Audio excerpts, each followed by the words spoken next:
5,000 years ago, during the Age of Despair, humanity stood on the edge of extinction. This grim truth lived on through countless scrolls and ancient tomes, all telling the same tale. To halt the world's collapse, four legendary heroes rose against Erebos, the genesis of evil. Their names were etched in the annals of history: the elven archmage known as the poet of the stars, Luna; the masterful dwarf blacksmith called the divine smith, Duino; the fearless beastman warrior, Aaron the brave; and the last of them, the wise king of the dragons, Lysanes. In those distant days, the four champions united in a desperate effort to stop Erebos. The battle shook the heavens and split the earth. Rivers of blood flowed, and the skies turned scarlet. Despite their power, the archmage, the dwarf, and the beastman fell. Only the dragon remained. In the battlefield's dying light, Lysanes, mortally wounded, tried to speak. A young man knelt beside him, desperate to heal him. His name was Kyle. He channeled every ounce of energy to save the dragon, but Lysanes had already accepted his fate. With trembling claws, the dragon reached into his chest and tore out his own heart, placing it into Kyle's hands. He urged the boy to carry on the fight. Kyle had never cared for glory or titles, all he wanted was to save his friend. He begged Lysanes to stop talking so he could focus, but even he knew deep down that it was too late. The dragon reminded Kyle of the day they first met, of the vow they once made to save the world. Gritting his teeth, Kyle remembered that promise still burned in his soul. Lysanes closed his eyes for the last time, apologizing for passing on the burden alone. Cradling the glowing heart, Kyle's thoughts went to his fallen comrades, Run, Duino, and Luna. As the heart surged with ancient power, Kyle whispered his thanks to them. Then the energy erupted, shooting skyward like a storm, the force shaking the air, lightning-like energy coursing through Kyle's veins.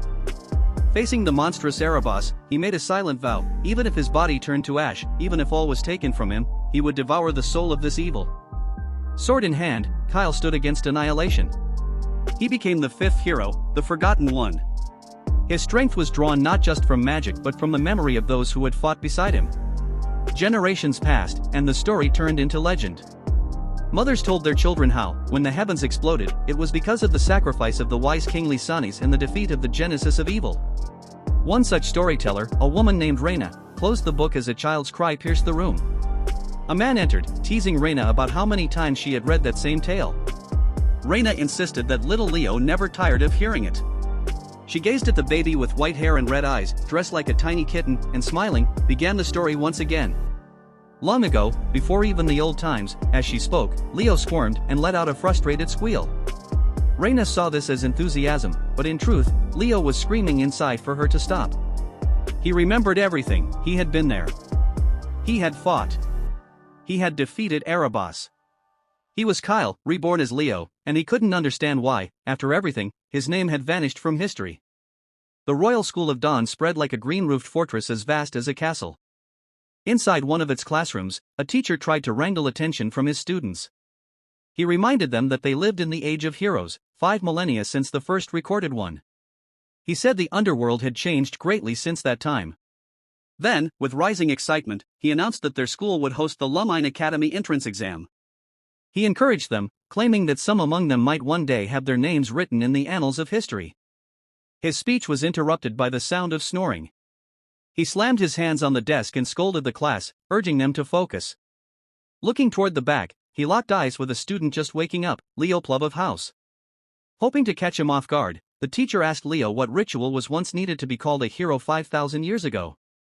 Leo scratched his neck and replied that if someone performed great deeds and gained fame, people would naturally call them a hero. The teacher sighed and opened the question to the class. Another student raised his hand immediately. A boy seated beside Leo stood and answered confidently that, in ancient times, without recognition from the gods, people had to undergo sacred rites like the blood ritual to be acknowledged as heroes. Impressed, the teacher praised the speaker, Gullivan Tren, the kingdom's most brilliant young magician. Gullivan glowed with pride, basking in the praise while Leo remained unmoved, tuning out the noise. To Leo, speaking with the gods had once been as casual as eating breakfast. The hero record was a divine gift to the underworld, a tribute to those who stood against Erebos. Leo closed the book in his hand with a sharp motion. As Kyle reborn, he still couldn't shake the sting of erasure.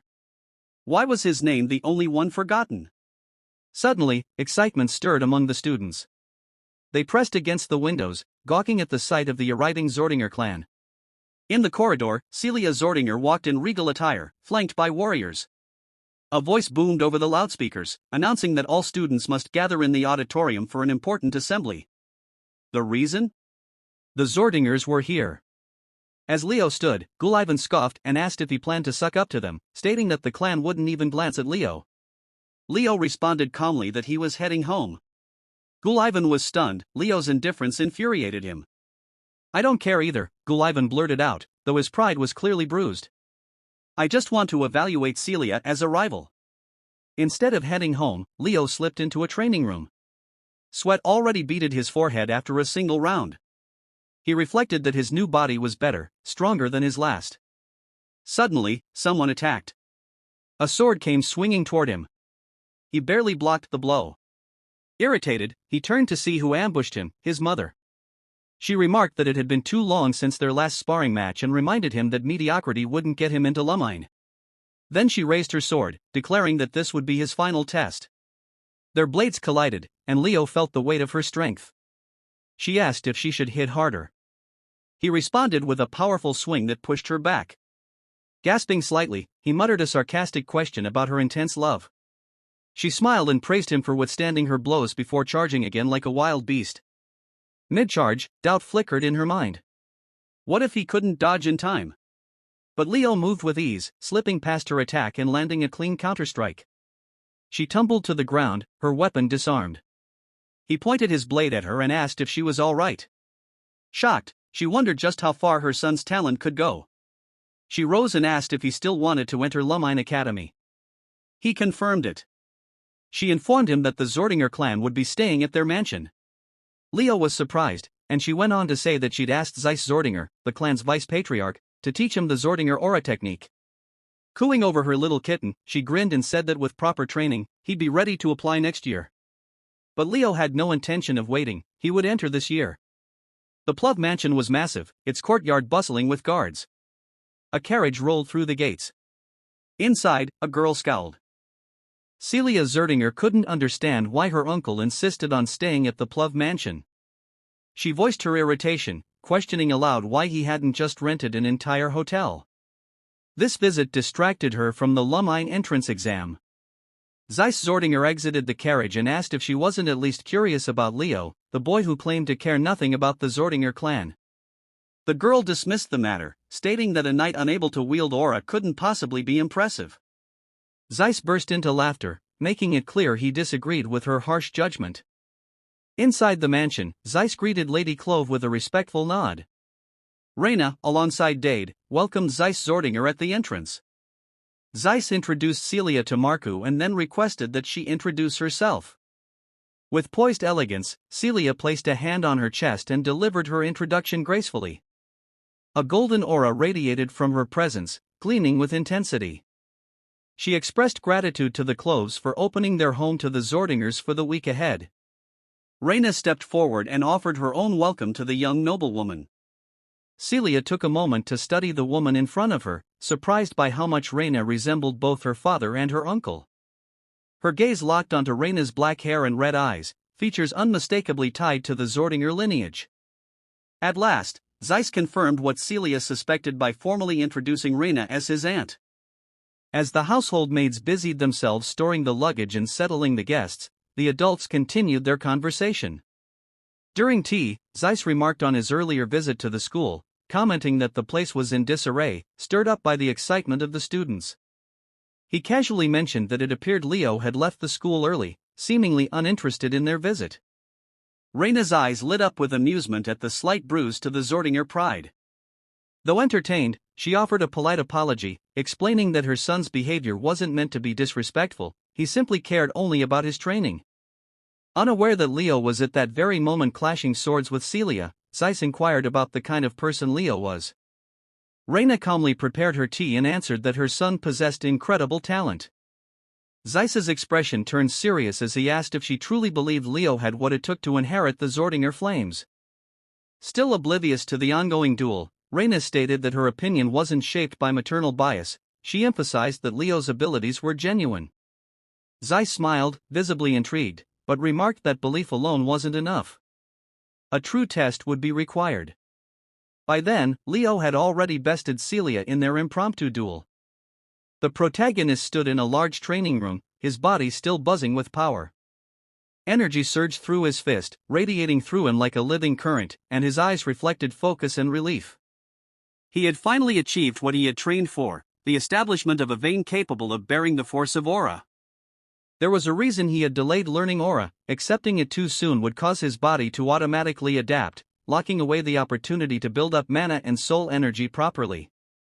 In his past life as Kyle, he had wielded immense power but without full control. The essence of his lost companions had almost destroyed him. This time, he vowed to master every aspect of that power, starting with aura. While deep in thought, he sensed someone entering the training room. Turning, he saw a girl around his age.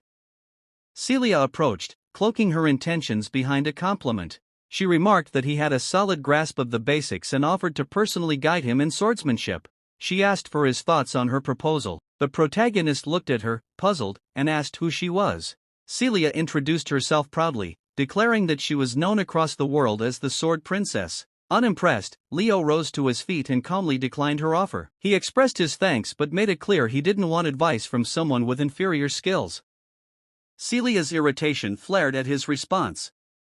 The boy added that in a full-powered battle, she might win since he hadn't yet unlocked aura, but in pure swordsmanship, he was certain the outcome would be different. Her pride stung at his words. Celia scanned the room and spotted practice swords. She grabbed one and challenged him to a duel, stating that since he was so confident, he should prove it. She raised the stakes, proposing a wager. If she won, Leo would become her servant. Curious, he asked what would happen if he won. Celia, unwavering, pointed her wooden sword at him and declared that in that case, she would become his servant.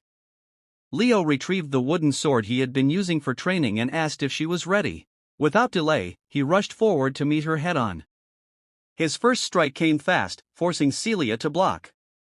She realized instantly that his speed was far from ordinary. Even so, she charged at him, certain that speed alone wouldn't be enough. Leo moved with efficiency, his blade cutting with purpose. He landed a heavy blow on her guard, causing Celia to falter, shocked by the strength behind his attack. The force sent her backward, his sword crashing to the ground and fracturing parts of the training room. Leo pressed forward, adjusting his angle for a thrust. Celia's eyes widened in alarm as she realized she couldn't block in time. Desperately, she raised a magical barrier. Leo stopped his momentum and asked with clear irritation if they weren't supposed to rely on swords alone. Celia gritted her teeth and snapped that the aura armor had activated by reflex. He didn't care, he declared that he would win regardless. She stared at him, shaken. Mastering aura control was no small feat. It was as different from swordplay as walking was from flying. Leo removed his bracelets, letting them fall to the floor with a thud. Celia was stunned to recognize them as magical weights. He grinned, fully confident now. In the blink of an eye, he attacked again. His next blow, even with a wooden sword, shattered her aura armor completely. Celia stood in stunned silence, watching him charge like a demon. She couldn't understand how anyone could possess such power. Later, as the sun set, Zeiss and Reina strolled through the garden. Reina noticed her son and called him over to greet their guest. Leo approached respectfully and introduced himself as Leo Plov. Zeiss extended his hand and introduced himself as Leo's uncle, assuming the boy already knew. They shook hands, and Reina interrupted, asking her son if he had seen Celia. Leo turned his head and spotted two soldiers approaching, carrying Celia on a stretcher. The girl was unconscious, whispering his name in delirium. Zeiss rushed over and demanded to know what had happened. After hearing the report, he stared in disbelief, questioning whether Leo could have truly defeated Celia without using aura. Approaching Leo again, Zeiss admitted his astonishment and complimented the boy's strength. Leo replied that it had only happened because she underestimated him. Curious, Zeiss asked about the terms of the duel. Leo revealed that the loser had to serve the winner, so Celia would now be his personal maid for a week. Zeiss's tone darkened as he reminded Leo that Celia was a Zerdinger. He warned that ordering her to serve as a maid would cross a line and asked Leo to revoke the wager, offering compensation in return. Leo refused, stating clearly that the agreement was between him and Celia, and she was bound by it as long as she bore the Zordinger name. Zeiss raised the stakes, offering to teach Leo the Zordinger breathing technique if he let it go. Leo scoffed, asserting that a breathing method offered solely to protect family pride held no value. Zeiss's expression turned ice-cold as he repeated Leo's words, emphasizing that he would use a Zordinger as a servant and that the Zordinger method was worthless. Leo smiled, fully aware of what he was saying, and confirmed everything. Zeiss asked if the boy was being reckless, but Leo answered firmly that he had no desire to insult the Zordinger name. He explained that if the technique had been offered as a reward for defeating Celia, he would have accepted it with gratitude. However, Zeiss's intent had been to erase her loss. Leo stated clearly that even if Celia hadn't dropped her guard, he would have still won. Reina, standing nearby, quietly swelled with pride at her son's words. Zeiss considered what Leo had said, realizing the boy wasn't being defiant for no reason. He was rejecting the gift because of how it was framed. The conclusion was clear: Leo was extraordinary, yet tragically not a Zordinger. Resolved, Zeiss summoned 2 soldiers and instructed them without hesitation to send Celia to the maid's quarters. The guards hesitated, stunned by the order. Leaving the matter of Celia behind, Zeiss turned to Leo and said that during unofficial moments, he could simply call him uncle. As the sunset bathed the garden in golden light, warming the hearts of those present, the tense atmosphere dissolved. After exchanging farewells, Leo left. Zeiss, however, remained with his sister, reminding her that she had once asked him to teach Leo the Zordinger families or a breathing method. Reina's surprise was evident as her brother brought up the topic again. Zeiss revealed that he would not be the one to teach it. Instead, he would convince their brother to pass on the Phoenix Breath technique to Leo. The next morning, the sun's soft rays illuminated a cozy room where Celia entered, feeling humiliated in her maid's uniform. Through gritted teeth, she introduced herself, stating that she, Celia, would be in charge of assisting young Master Leo for the next week. Leo, engrossed in his book, glanced up and complimented her outfit, remarking that it surprisingly suited her. He noted that seeing her elegant air transformed into a maid's appearance created an interesting contrast. Celia's face twitched with irritation as she responded that she knew she was beautiful but insisted he shouldn't say it so bluntly. Leo apologized casually, mentioning that he hadn't intended to upset her. His mind drifted momentarily to a friend from a distant past, a dwarf who held an immense appreciation for beauty. He recalled Dueno, the dwarf who dreamed of spreading beauty throughout the world once peace was restored. Leo smiled inwardly at the memory of Dueno's stained glass masterpieces. However, he also remembered that Dueno had a flaw: his honesty. The dwarf had once praised the dragon Lisani's beauty openly, even after bluntly calling her aggressive, just as he had done with Luna. Without shame, Dueno often asked the two to pose nude for the sake of art, only to face furious retaliation. Snapping back to the present, Leo noticed Celia eyeing his book. She asked what he was reading, assuming it was some training manual. Leo held it up and explained that it was The Great Hero of the Beginning, a book he had read frequently when he was younger. Celia seemed surprised and commented that she too had read storybooks around the age of 5. Irritated for a moment, she turned to inspect the bookshelves, noting how many volumes Leo had collected about the great hero. Trying to downplay it, Leo said he was merely collecting them, but it had grown into a massive collection nonetheless. Celia grabbed one book, commenting that a lot of the deeds attributed to the great heroes seemed suspiciously credited to a figure named Kyle. Leo responded thoughtfully, suggesting that many unassigned achievements probably belonged to Kyle. Celia, unfamiliar with Kyle's true legacy, said she believed he was just a thief trying to claim the work of greater heroes. Leo froze, stunned by her casual dismissal of his own past life. As Celia tucked the book away, she asserted that this was the opinion of most people and hers as well. Leo murmured to himself, quietly digesting the weight of her words, though she paid no attention to his reaction. Breaking the moment, Leo stood and suggested they have breakfast before beginning training. Celia, clearly excited, asked if she could train alongside him, hiding her eagerness under the guise of politeness. Inwardly, she was desperate to uncover the secret of his strength. Turning his back to her, Leo asked if she was truly prepared, warning her that it would not be easy. Later, after training commenced, Celia found herself on her knees, gasping for breath. After taking several hits, Leo observed her coolly, pointing out that as her stamina drained, her reaction time slowed, exposing critical weaknesses like the one she had just shown by leaving her back wide open. Panting heavily, Celia demanded to know how brutalizing her body like this could possibly be considered training. Leo rested his sword casually over his shoulders and explained that modern youths were far weaker than those of the past. With the advancement of aura techniques, people had forgotten the importance of physical conditioning. He added that aura could strengthen the body, but without a strong base, its potential was wasted. Frustrated by the implication that she was weak, Celia forced herself to stand. She pointed her sword at him defiantly, vowing that he should not underestimate her. Fueled by anger, she charged once more. However, Leo casually parried her attack, disarmed her, and sent her sprawling across the training ground with a single powerful blow. Celia crashed down heavily, unable to control her momentum. Humiliated, she seethed with frustration, unable to understand why she couldn't win. Leo approached, asking if it was becoming too difficult for her. He handed her a bracelet, which she picked up, only to be slammed to the ground by its unexpected weight. The bracelet was a magical weight device, much heavier than it appeared. With a mischievous smile, Leo informed her that starting tomorrow, she would wear it during training. The day passed swiftly, and they moved to an outdoor training arena. Zeiss, curious about Leo's methods, came to observe. Analyzing the scene, Zeiss realized the training was useful for Celia. He mused that having her pride broken now before entering Lumine Academy might ultimately benefit her. As Celia collapsed again under the strain, the reality of her situation began to sink in. Zeiss took the opportunity to summon Leo, who jogged over to find Zeiss lounging under the shade of a tree. Zeiss explained that he planned to ask the Patriarch to teach Leo the Phoenix Breath, a revelation that surprised Leo. As he thought about it, Leo realized that the Phoenix Breath was an advanced aura technique of the Zordinger lineage, passed only to those truly recognized by the family. Hearing this, Celia quickly protested, asserting that her father would never agree to such a thing. Zeiss smiled and mentioned that there would be a condition: Leo would have to pass the Lumen entrance exam. Celia was shocked, stating that the entrance exam involved real combat and that Leo, who couldn't yet use aura, would be at a severe disadvantage. However, Leo smiled mischievously at the idea. He acknowledged that he had never fought seriously in this life, but found the prospect exhilarating.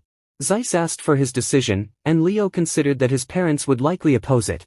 Yet, Zeiss assured him they had agreed to leave the choice up to him. With no more objections, Leo accepted. Zeiss smiled lightly, sensing that Leo had already intended to compete all along.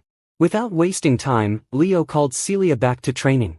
Before she could protest, he sprinted off, forcing her to chase him again. The week passed in a blur, and soon the day of the Lumen entrance exam arrived. Students from all over gathered at the site, buzzing with nerves and excitement. When Celia arrived, all eyes turned to her, but many students whispered about the unknown boy beside her. Celia teased Leo, asking if he was nervous. Leo sighed, stating that he was not. He then half-jokingly asked if he shouldn't correct the way she kept calling him young master. As they spoke, someone approached them. Gullivan, spotting Leo next to Celia, froze, startled. He greeted Celia and edged closer, trying to speak to Leo. Both Leo and Celia ignored him, leaving Gullivan awkward and red-faced. Desperate to be recognized, Gullivan introduced himself again, mentioning that he had greeted Celia during her last visit to the school. Even as he called himself the Great Mage of Delan, Celia coolly responded that she didn't remember him. Before Gullivan could embarrass himself further, Celia grabbed Leo's hand and dragged him away, ignoring the gathering crowd. Just as they were escaping, a voice called out Celia's name. She turned to see two familiar figures approaching, Ed and Chelsea Llewellyn, greeting her warmly after so long. The siblings crossed the hall with confident steps, heading toward Celia. As they approached, Leo turned to Celia and asked who they were. She briefly explained that they were descendants of the hero of the Lord Ren Empire, members of the prestigious Llewellyn family. Celia's eyes gleamed with fierce determination as she stated that these two would undoubtedly be obstacles, and that under no circumstances could they allow the Zordinger clan to lose to the Llewellyns. Observing Celia's resolve, Leo was reminded that technically he belonged to the PL family, not the Zordingers.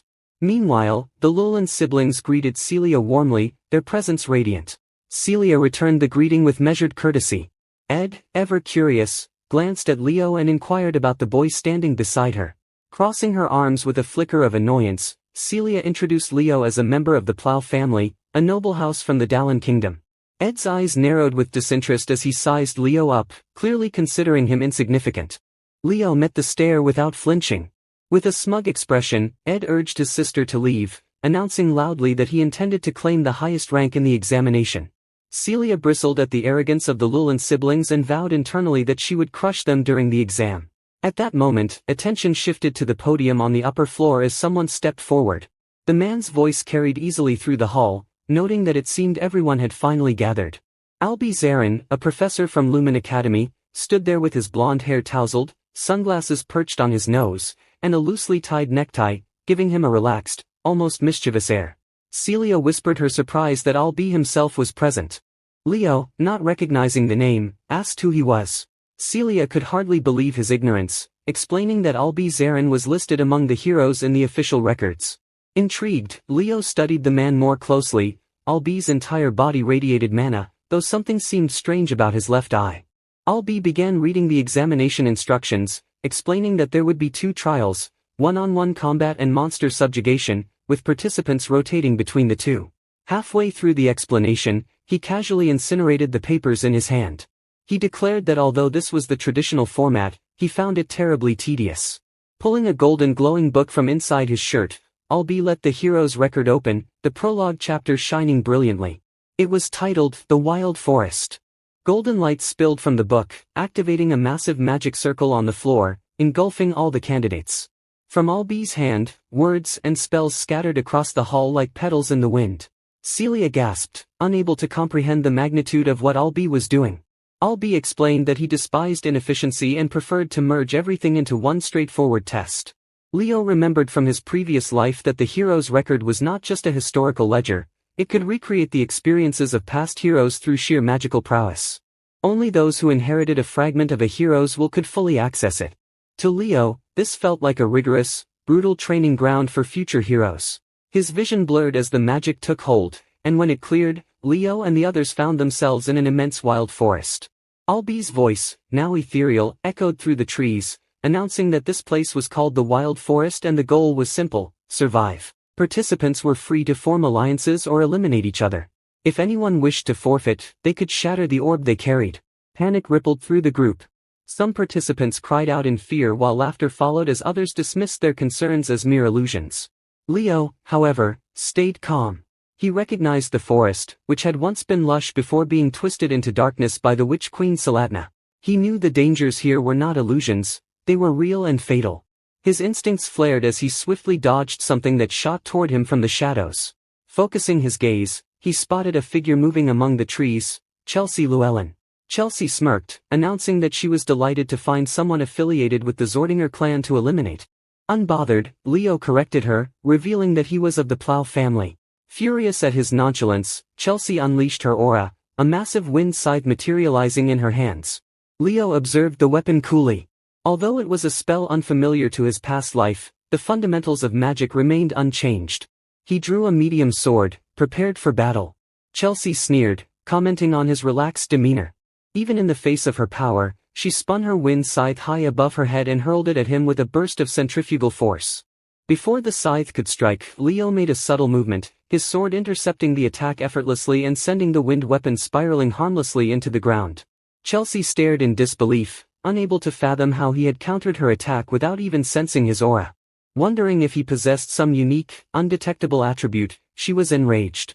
Leo, unimpressed by the simplicity of her attack, suggested they join forces, arguing that longer survival would yield higher points and hinting that as a mage, she should recognize the tactical advantage. Chelsea laughed bitterly, revealing that she was not just a mage, but a battle mage prepared for full combat. Fury radiated from her aura as she questioned if he had truly belittled her attack. Leo shrugged nonchalantly, reiterating that for wind magic, it had indeed been unimpressive. Enraged at being lectured, Chelsea fired a barrage of wind arrows at him. The arrows hunted him down relentlessly. Yet suddenly, Leo disappeared. Chelsea's heart raced as she lost all trace of his mana. Before she could react, Leo appeared in front of her, fist already moving. The sound of the punch echoed through the woods as her scythe was knocked away, and Chelsea collapsed to her knees, gasping from the impact. Leo stood over her, smiling, and once again asked if she would now agree to cooperate. Outside the forest, a magical screen displayed the exam's events to spectators.